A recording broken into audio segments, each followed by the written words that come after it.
Okay, I am going to call to order the Board of Assessors meeting of January 21st. It is 5:04 p.m. And let's see, can I find my agenda? If not, I've done enough of these to know that I need to let everyone know that due to the novel coronavirus, we are meeting remotely in order to cut down on in-person exposures at meetings, and that you can go to Facebook Live to view this and ask questions, and also that it'll be recorded by LakeCAM and available at a later date. So I think I kind of paraphrased there. Not sure if I got it right on, but anyone else on this meeting, recording this meeting other than LakeCAM? Okay, do we have any public comment? I'm assuming none. LakeCAM, anybody on Facebook throwing a question out yet? Nope, not yet. Okay. So, Harald, do you have our agenda in front of you? Because again, I can't seem to locate mine. I have minutes. I don't have the agenda. So, so you've called the meeting to order. You've asked for public comment. Item 4 is review and sign remote meeting minutes from December 2nd and December 10th. okay, so we have the December 10th minutes in one of the emails Linda sent us. I'm not sure if we'd already seen the December 2nd ones on our last meeting or not. But to be safe, I'll just ask if we'll vote them as one. If somebody wants to make a motion to approve the December 2nd and December 10th, is that correct, Harald? We have two of them? Yeah, that's fine. Yeah, somebody wants to make a motion to approve the December 2nd and December 10th meeting minutes. This is Jesse. I'll motion to approve December 2nd and December 10th meeting minutes. Do we have a second? Second. Okay, roll call vote. All in favor, Jesse? Aye. John Pink? Aye. And John Oliveri, aye. Motion carries unanimously. The original of those should be in your board folder there for you to initial. Yeah, when we get a chance to go by the office, guys, as always, we'll get initial off on those. I was there this afternoon and it's all signed now. Okay, excellent. Great. Hi, Jesse. By the way, I forgot to say hi. Hello, how are you? You at home or are you at the office? I'm at home right now. Okay, great. And then we have Harald, is your report next? Is RRG's report next, or? no. So number 5 is the review and sign the statutory exemption. That too should have been in the folder. Yeah, it was in there. I think we've all probably signed it if Jesse stopped by today, so we should be good. Good. So the next item, I'm going to say probably comes under old business. It's this matter of. Oops. Don't worry about me. Matter about? The 22D. Exemption. So, Harald, can I interrupt you just for a second? Only because that's going to roll into potentially an executive session. So is there anything else on our agenda that we need to discuss, or do you have anything as far as an RRG report? And I apologize for cutting you off. If I had my agenda, I would have done it differently. So I also have a summary of the new growth projection for 2022. I was going to review with you. That'd be great. Why don't we do that now? Then we'll roll into the explanation, because right after you get done with the 22 explanation as to where we are, we're going to have to stop, go to executive session and discuss some of those submissions. And I think it may be a smoother transition at that point. Okay. Just a comment about the 22. I'm not sure we're going to talk about specific applications. Really, we're just talking about the level of vetting of those, the vet exemption But I think we're going to have to, because we have some that we haven't signed yet or haven't done anything, and that was the packet that Linda left for us. So we do need to act on some of these, or or not act on them. Because, do you follow what I'm saying? Yeah, she's really looking for a policy decision to take the vetting to the next level. Those two exemptions that she has concerns about will come back to the board for review after we get more information about. I'm not so sure it's just two based on what I saw. Okay, well, I'll leave it up to you to decide whether that should be taken up in executive session or not. I'm thinking the discussion is probably going to be a bit more generic, and that there will be Whatever order you want to go in, it doesn't really, at the end of the day, it doesn't matter. So yeah. So let's take up the discussion of new growth, and I'm going to put us into share mode here.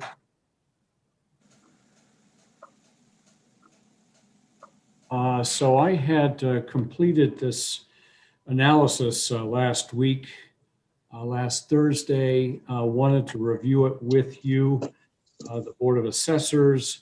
Every year about this time, typically at the front end of the town's budget season, the town accountant and selectmen ask for a new growth revenue projection. New growth, as you'll recall, is the additional tax revenue that we bring in related to new construction of homes, condominiums, and other tangible property. The new anticipated revenues are important in that in a growing community like Lakeville, those additional dollars are needed to balance the town's budget. Typically, we're pressed to be very aggressive in our new growth estimates. We as assessors try to play it a bit more conservative, believing that the town is in a better place building their budget around conservative revenue numbers. But let me just briefly walk you through the analysis that I do. And please stop me if you have questions at any point. So I start the process by looking at the history of added valuation from various types of construction and personal property. For example, if you look at the last 5 years, we have added quite a number of single-family homes and condominiums. You'll see in each of the last 5 years, the valuation dollars that have been added to the tax rolls. There's a corresponding chart below that gives you an indication of parcel counts. That is, for example, single-family homes grew by roughly 25 new homes between 2020 and 2021. And that translated most recently into just around $14,000 in added value. So I look at the 5-year history. There's usually a discussion with the building commissioner and certainly Norman in the office, who is our field inspector and has a really good handle on construction activity. And then even my own driving around town and observing different happenings, especially in the commercial realm. So I take this information all in, and I, on the second page here, make hopefully some conservative estimates on the added valuation that we as assessors will be bringing to the town. And you'll see that we're counting in that mix a number of new single-family homes and condominiums. We always have some number of new land lots that are created, ascribing about $1 million in new taxable value there. We have, by my count, 3 new commercial buildings that are under construction. Actually, one, the dollar store, Dollar Tree, I can't remember the name of it, but that will be coming online for new growth this coming year. And then under personal property, we have normal personal property growth that I'd like to comment on. There is in the new personal property growth figure an estimate for a higher public utility assessment. DOR is mandating with this coming year that we as assessors adopt a new methodology for valuing public utilities. And there is an expectation that that's going to yield some significant growth in our public utility value that will count towards new growth. We also have the solar project, Crooked Lane, whole different subject, but we will be looking to count some growth there. All told, I'm estimating just under $400,000 in new growth revenue. Earl, can I interrupt you for a second? Ask a quick question on the public utilities new growth. Obviously, it's mandated by the state. It sounds like, or they're strongly encouraging that us to value it at a certain level. But what's the risk, if any, do we run? And I'm just thinking back to the you know where I'm going with this, and I don't want to be in a position 5-6 years from now. If is it a strong recommendation, or can you and you may even want to take a couple minutes and bring the other guys up to speed. John may remember it a little bit from when he came on, but I remember a little bit more. So we find ourselves in a position every now and again when it comes to telecoms or public utilities, where the new mandates come down from the Department of Revenue, all in an attempt to raise valuations on those entities. The issue that we contend with then is that these new higher assessments invariably come under appeal and often take years to resolve. And as we found out most recently in the telecom Rise New England case in MCI, after some number of years, everybody sits at the table, hammers out a settlement, and then they come back to us to write a check for the abatement. I don't recall how many dollars, but it ended up on the Verizon New England and MCI cases totaling tens of thousands of dollars that got abated. My fear is that with this new public utility valuation mandate, that we'll be facing the same issue. It's doubtful that the utilities are just going to roll over and say, we've had this practice in place for 40 years. You're now throwing something new at us. Somebody's going to have to pay for that, those increased taxes. And guess what? We're going to appeal the assessment. So my counsel will be later in the year that though we'll be required to use this new methodology, we're probably going to want to sock a few extra dollars away in the assessor's overlay for the inevitable or the potential anyway of an abatement. So then this is a mandate. We're not going to have much of an option here. No option. I'm just curious, not that it's going to change it, but has this been something that's in the works, or is this something that the DOR has kind of brought down this year?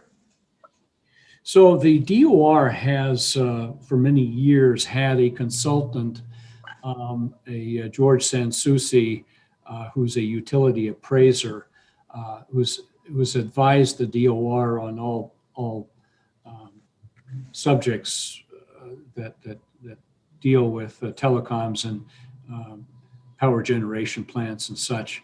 And it's George's contention that the methods that the utilities have used in declaring values to us are wrong. In part, they depreciate their assets to $0, even in face of certain infrastructure being, those poles and conduits that you see throughout town. Those poles and conduits are there often for 40, 50 years.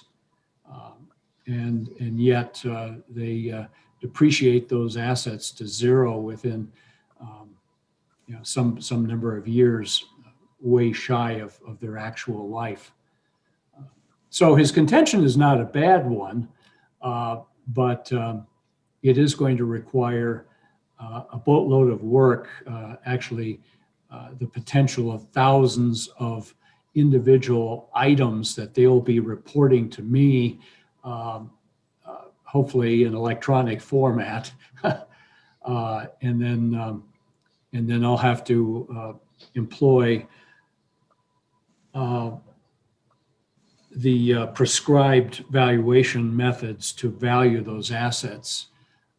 I took a one-day course in utility valuation last fall, and bone up a bit on how this should all play out. I don't hold myself out as an expert in all of this, but in fact, RRC has sent you, the board, a contract a supplemental contract to handle the valuation of these public utilities. I guess my counsel to you is I'd rather they be on the hook because they'll be doing hundreds of these appraisals to do that work. I certainly don't mind making the effort to generate those values, but it's really your call. What's the additional contract amount? Oh gosh, I think it's something on the order of $4,000. All right. Yeah, if you wanna, I mean, we're going through budgeting anyways, and I'm I think obviously. the contract is a copy of the contract, I believe, is even in your folder. You might look for it. If it's not there, I'll make sure next Thursday to get that. You mean it's in the folder that's in the office, not in these individual folders? My recollection was that I handed it to Linda to put in the folder. Okay, so that's probably at the office, so we'll check there. My point is, I want, obviously, if we're mandated to do this, we want to build it into our budget, where the town's going through that process at this point, so. The offset, the $4,000 or $5,000 additional cost is likely going to yield many tens of thousands of dollars in additional tax revenue, actually maybe even into the hundreds of thousands. Wow. Okay, well, as long as we keep it. Yes. As long as the utilities don't come and take it back, but, okay. An assessor many years ago, much wiser than me, said assessors aren't judged by how much revenue they bring in to a town hall, but how much they hang on to. Fair point. Anybody have any questions for Harold about new growth or? So let me just comment. I have not included the utility growth we just talked about in these figures. So there could be, in addition to the $397,000 I'm projecting, there could be another 100, 150 potentially coming. When would we know that amount? After RRC does it, or is there some type of? I'm going to say midsummer. Is there some type of indicator that we would be able to say, here's it's highly variable. It hinges on so much of the existing infrastructure that's in place. If it's in newer infrastructure, for example, we'll probably gain fewer dollars. If we have much older infrastructure, much of it that had been depreciated to zero and that value is being recaptured, it could be significant. Okay. So Any- that's new growth. There's nothing to vote on here. Just maybe noting for the records that you've reviewed this new growth estimate and give me permission to circulate. Actually, honestly, I've already sent it to Todd. I'm pretty sure they've already been asking you, haven't they, Harold? Yeah, there's a lot of pressure. So I always offer it up with a caveat. Well, understand that the board has the right to alter the number. Yeah, no, that's fine. Guys, any questions for Harold on this? No, sir. I'm going to stop sharing. Okay. Well, don't stop sharing on everything in life. That's a pretty selfish comment. All right. Anything else for RRG other than the 22D exemption issue? Yeah, just to give you an update, when I was in the office last week, we had some total of 6 abatements that had come in, and I think a couple of those were administrative. The abatement period will come to a close on February 1st or February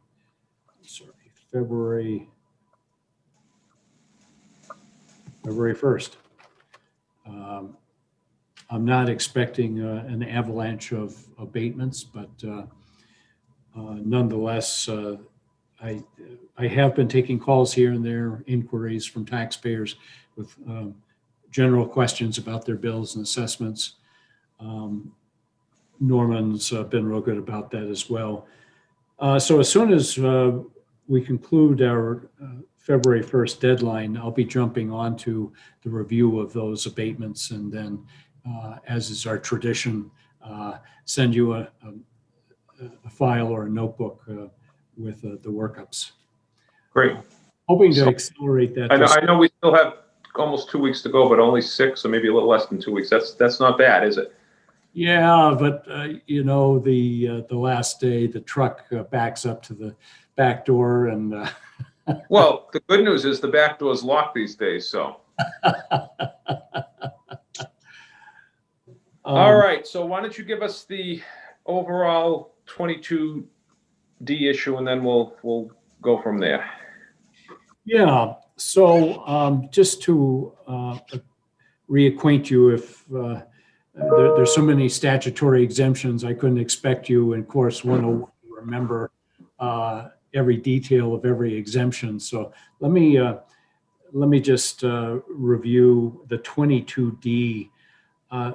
The 22D veterans exemption is awarded to the spouse of a veteran who has passed away as the result of a service-connected disability.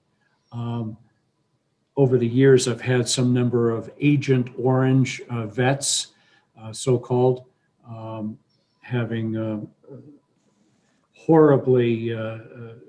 been horribly affected by Agent Orange, typically in their Vietnam service days. They've suffered horribly over the years, and then many of these veterans pass away.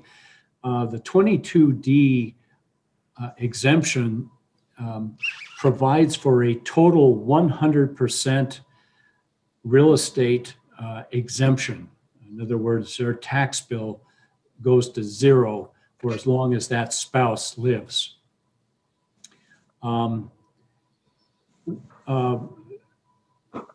Without making any sort of a political comment, having met some of these soldiers, I think it's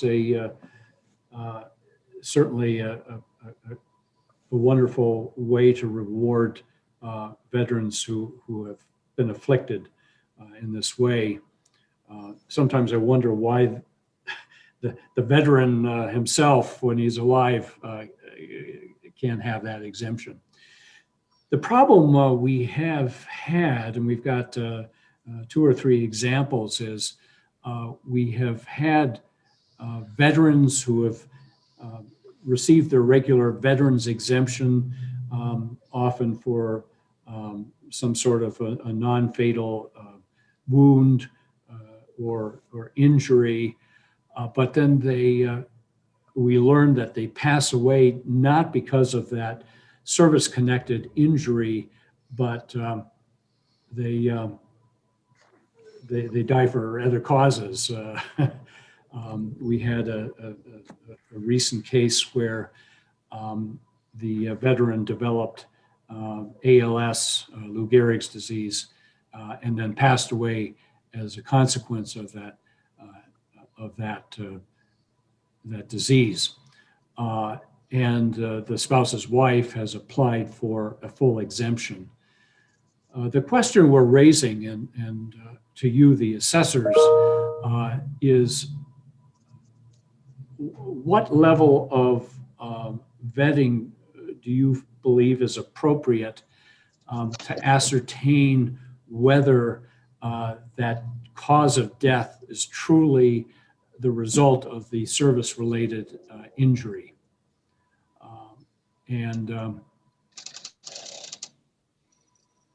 The current form doesn't ask the question, but we're sensing or believing as your staff that maybe a request be made of the applicant that they furnish a VA physician's letter, for example, describing the link between the death and the disability. I'll take a pause for a second. Yeah, I mean, I'll comment only because obviously I put it on the agenda, so I have a little insight at this point. Not to repeat, what Harald's just explained. But normally these statutory ones, they're very simple, even outside of the 22D. There's pretty definitive boundaries and guidelines set that if you're show ABC, you qualify for it, and it's more of a housekeeping exercise that we go through when we sign off those, just to make sure they qualify. The issue with this one is, we don't have a protocol in place that says how do we, how do we not justify, but how do we verify that that the death was, and it doesn't necessarily say that it has to be the absolute definitive only proximate cause was the disability, but it has to be linked to it. And going through some of these, there is no direct link. So the question is, how do we verify that? I mean, if you look at the verbiage, which there's some in your packet, I mean, the state law is that it needs to have a link to that. So, and in talking to the veterans agents in town to try to get a little better understanding, or if there was some guidance from how the state wants us to verify it, there really isn't any guidance on it. And, he had even made the comment at one point that this is not an issue that's unique to Lakeville.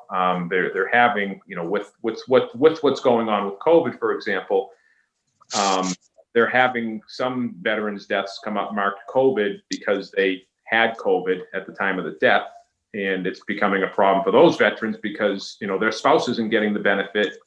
They had COVID, but that wasn't the real cause of the death. It may have been, to Harald's point, you know, the result of having, you know, Agent Orange type of disability. So I personally, I like Harald's recommendation. Maybe we just need to, you know, if we decide to go that route, you know, do we say you need it literally a letter from the veterans physician, or is it a letter from any physician? Or but I do think we need to sew it up a little bit more here, because this is more of this should be more of an administrative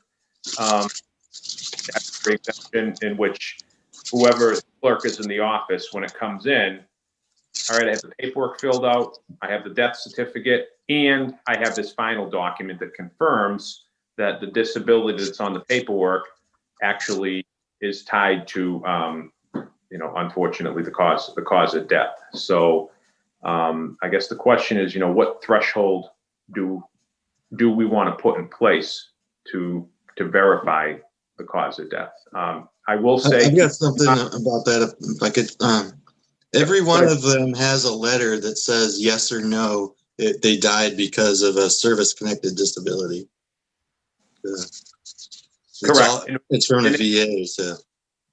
Yeah, and if you look at it a little closer, Jesse, when you look at actually what the death certificate says for a cause, to Harald's point, if it says ALS or it says a car accident, I think it's, you know, somebody in the VA is just checking these off. When I say somebody, I don't think it's an individual. I think it's a person died, they had a disability. Yeah, I think, you know, the question is how do we verify it? Mind you, the spouse will continue to receive the regular veterans exemption. Maybe it's a $1,000. They don't lose anything. They're just looking to gain the additional amount. And you know, to Harald's point, you know, it's kind of weird that they don't get this big benefit when they're alive. They, you know, the spouse or the family gets it when they pass. But you know, if there's significant dollars potentially at stake here when you're talking about a full abatement.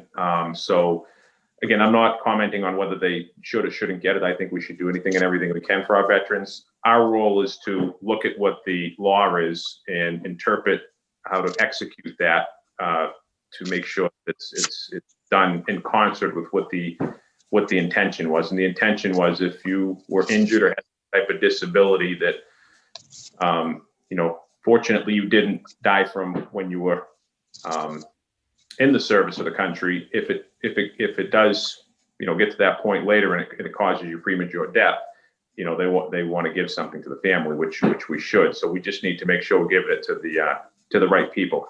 I will also comment that I think if we go this route, because correct me if I'm wrong, Harald, these people have to apply for this every year, correct? Yes, for any exemption.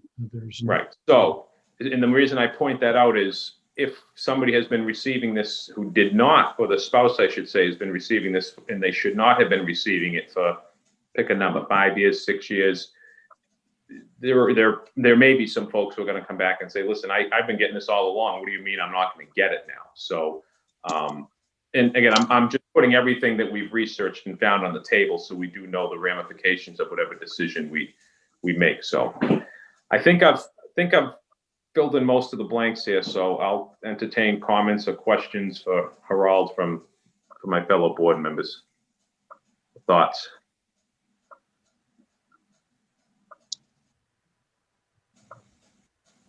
Well, let me ask you this then: is everyone in favor of Harald's? I don't want to call it necessarily a recommendation, but an option to clarify of sending out the letter requesting physician's letter to document what the cause of death was, and if the disability played a role in the death. I think so, John. Okay. I think we've got to have clarifications from someone who really knows what they're talking about. You know, I don't know what possible links there could be to Agent Orange or something like that. No, I agree. I mean, when I look through some of the ones that we haven't made decisions on at this point, you know, honestly, some of them Some of them seem obvious that yes, that's definitely because of the disability. Some of them honestly seem obvious that I can tell this has nothing to do with the disability. And to your point, John, some of them, I can't even pronounce the words of whatever the ailment is that they passed away Yeah. from. I'd say put it in the professionals' hands to tell us, listen, so-and-so died of this, which was, approximate cause had to do with the disability that they sustained when they were in the service of the country, and then we're all set. If I could, I'm also going to suggest that any of these 22D applications that come in, that they be reviewed and approved by the board. We, as a matter of course, tend to just, as staff, make a decision to approve or not approve. But I think the amount of the award here is sufficient to bring before the board. But, and I have something about that too. It says this is for surviving spouses when the death is a result of the injury sustained or disease contracted in a combat zone, or who are missing in action, presumed dead. But the letter from the VA isn't about whether it was in a combat zone. It's whether they had a service-connected disability. You can get that being stationed in Massachusetts, not in combat. Right. So they need to clarify whether was this death related to the combat zone. Yeah, that's a good point, Jesse. I mean, you could take a situation, and I don't want to trivialize this at all. I mean, my son until recently was in the Mass National Guard, and I have other son-in-law that's in the Army. But if I were to take my son as an example, he goes to his weekend drill, stumbles and cracks his head on the sidewalk. And I don't know if he would be able to get some sort of disability, but that's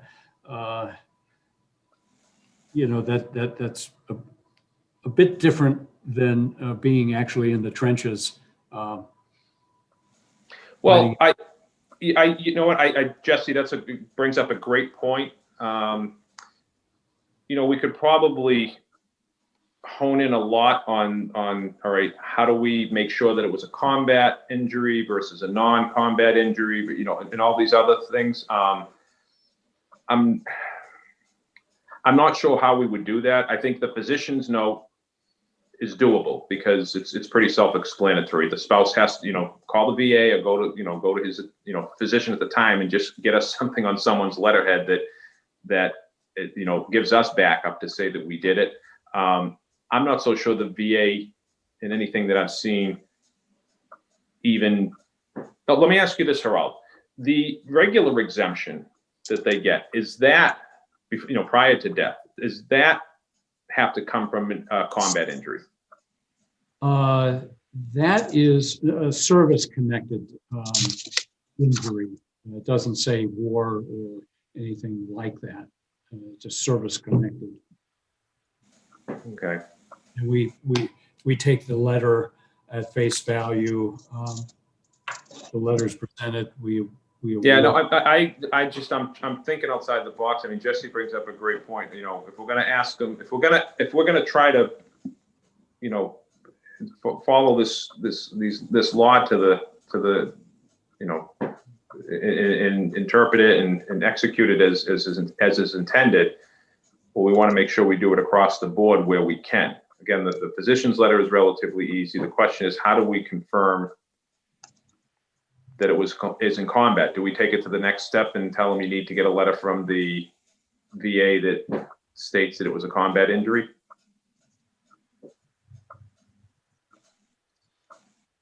I don't know what the board's thoughts on that are. Seems to me that's who this is for, is people who sustain the injury in a combat zone. I don't know how you get that proof, whether it be a letter from a physician or what. I don't know. No, you know what, and it logically makes sense. Like we were saying, it's such a big exemption, but that would make sense. I mean, basically, you're saying you went overseas and you fought and you got injured because you literally were fighting for the country, you know, that probably justifies the size of the exemption. I mean, I guess we could ask the VA, right? I mean, if we want, I mean, I could reach out to the veterans agent again, and I mean, I'm not sure how much information he'll be able to get us, but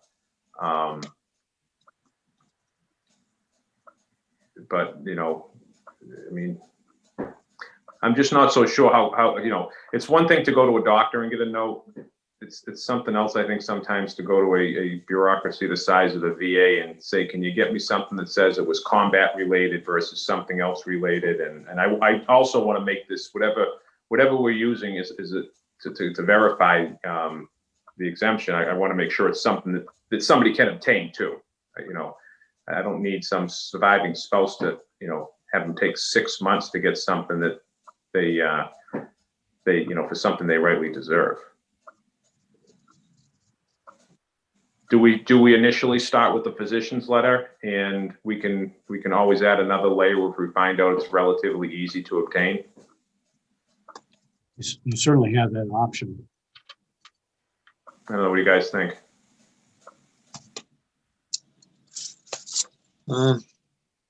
I think there's got to be documentation out there available to us that maybe we're just not aware of yet that designates whether it was a combat injury or not.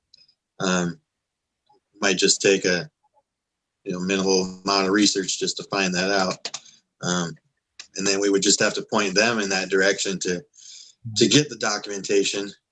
Some of them might just realize right away, oh, this isn't something they're entitled to, and you know. Well, I mean, we could redraft the letter that Harold has provided us with. That, you know, it's telling us, you